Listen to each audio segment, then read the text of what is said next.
وہ آدمی جس نے تنہائی میں اللہ کا ذکر کیا، اللہ کو یاد کرنے بیٹھ گیا، کوئی دیکھنے والا نہیں تھا، وہ تنہا تھا، حجرے میں تھا، اپنے بند کمرے میں تھا، اپنے رب کو یاد کیا۔ اللہ کی یاد کرتے کرتے اس کی آنکھوں سے آنسو ٹپکنے لگے، اس کی آنکھیں آنسوؤں کا خراج دینے لگی۔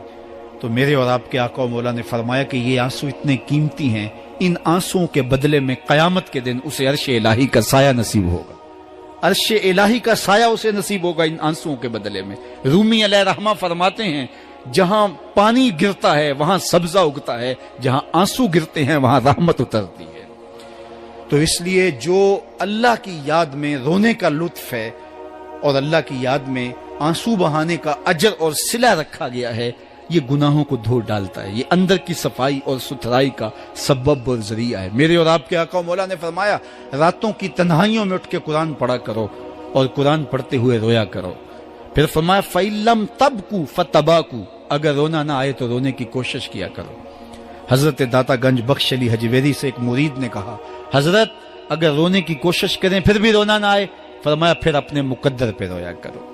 تم اتنے سنگ دل ہو گئے ہو کہ تمہاری آنکھیں آنسوں کا خراج نہیں دیتی۔ جو رونا نہیں جانتا وہ اللہ کی رحمتوں کو اور اللہ کی کرم نوازیوں کو کیسے سمیٹ پائے گا؟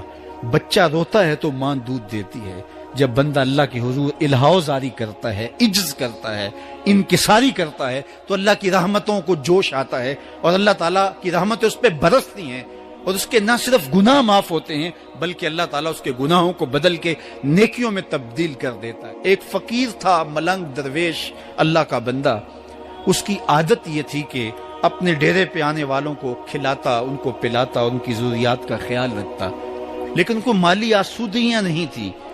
ہوتا یہ تھا کہ بعض اوقات لوگ آتے تو ادھار لے کر کے وہ لوگوں کو کھلا دیتا۔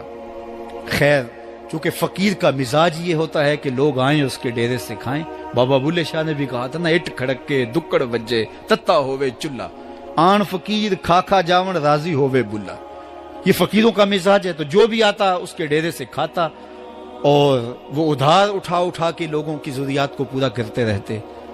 وقت آخر آ گیا، جن لوگوں نے ادھار دیا تھا وہ سارے تقاضا کرنے آ گئے۔ اب بابا جی کو کیا فکر لاحق ہے کہ یہ میرے مہمان اور میں ان کو کچھ پیش کرنے کی صلاحیت نہیں رکھتا۔ ایک بچہ تھا، وہ کچھ سامان بیچ رہا تھا، پتیسا بیچ رہا تھا یا کوئی اور چیز بیچ رہا تھا۔ اس نے گلی سے گزرتے ہوئے آواز لگائی، خادم کو کہا سے بلا کے لاؤ، کہا تم بیچ رہے ہو تو میرے مہمانوں کو کھلا دو۔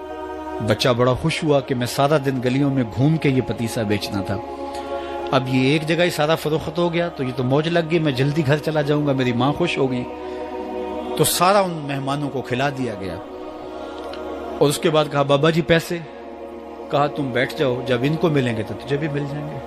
وہ بیٹھ گیا، 2 4 10 منٹ بیٹھا تو بچہ تھا، پھر کھڑا ہو گیا، بابا جی پیسے، کہا جب ان کو ملیں گے تو تجھے بھی مل جائیں گے۔ پھر آدھا گھنٹہ گزرا تو پھر اس نے کہا بابا جی پیسے، میری ماں میرا انتظار کر رہی ہے، ہمارے گھر کا چولہا اسی سے جلتا ہے، میں یہ پیسے لے کر جاؤں گا اور میری ماں کوئی ہنڈیا خریدے گی اور ہم شام کا گھر کا کوئی سلسلہ کریں گے۔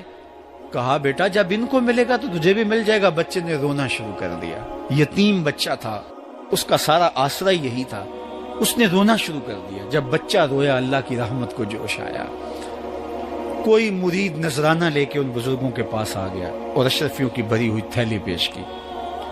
وہ اتنے پیسے تھے کہ اس بچے کو بھی دیے، جتنے لوگ آئے تھے سب کا قرض چکایا، کہا جاؤ گھروں کو۔ تو سب نے کہا بابا جی ہم صبح سے بیٹھے ہوئے تھے تو یہ نذرانہ دینے والا صبح سے نہیں آیا تو اب کیسے آ گیا؟ کہا صبح سے تمہارے اندر کوئی رونے والا نہیں تھا، ایک رونے والا آیا تو باقیوں کا بھی کام بن گیا۔ بعض اوقات کسی ایک شخص کی وجہ سے باقیوں کی خطائیں بھی معاف ہوتی ہیں۔ آج ہم اجتماعی طور پہ تا حد نظر اندر باہر اوپر نیچے اتنے لوگوں کے ہجوم میں اللہ کی بارگاہ سے یہ توقع رکھتے ہیں کہ مالک کتنے ہجوم میں کوئی ایک تو ہوگا جو تیرا لاڈلا ہوگا، کوئی ایک تو ہوگا جو تیرا بہت قریبی ہوگا، کوئی ایک تو ہوگا جس پہ تیری رحمتیں برسیں گی۔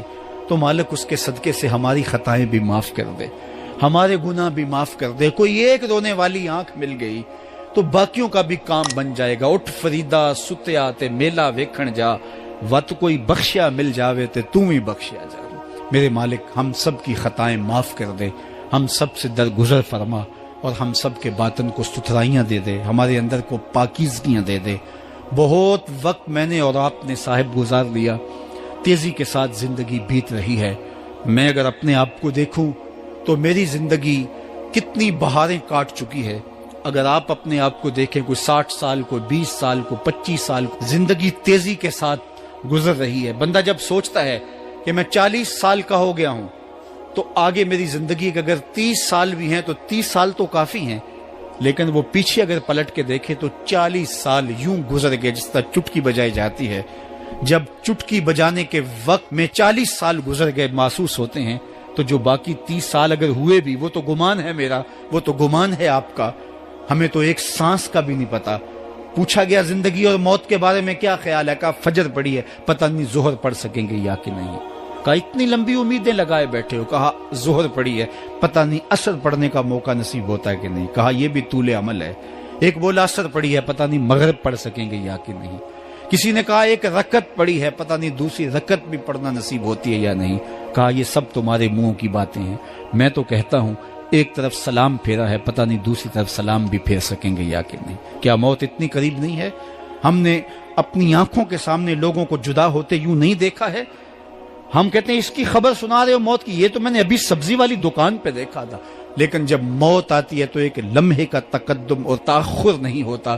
تو صاحب آئیے اپنی زندگی کو اللہ اور اس کے رسول کی راہوں پہ ڈالیں۔ آج وقت ہے، آج موقع ہے، آج توبہ کا دروازہ کھلا ہے، کل سب کچھ نہیں ہوگا۔ آج اس کی رحمتیں آواز دے رہی ہیں، آج وقت ہے، وقت پر کافی ہے ایک قطرہ بھی آب خوش ہنگام کا، جل گیا جب کھیت برسا می تو پھر کس کام کا۔ اب آئیے سنیے، اس کائنات کے اندر ہمیں وہ خواتین ملیں گی جو پردے کے پیچھے تھی، لیکن پردے کے سامنے ماں نہیں آئی، عبد القادر جیلانی آئے۔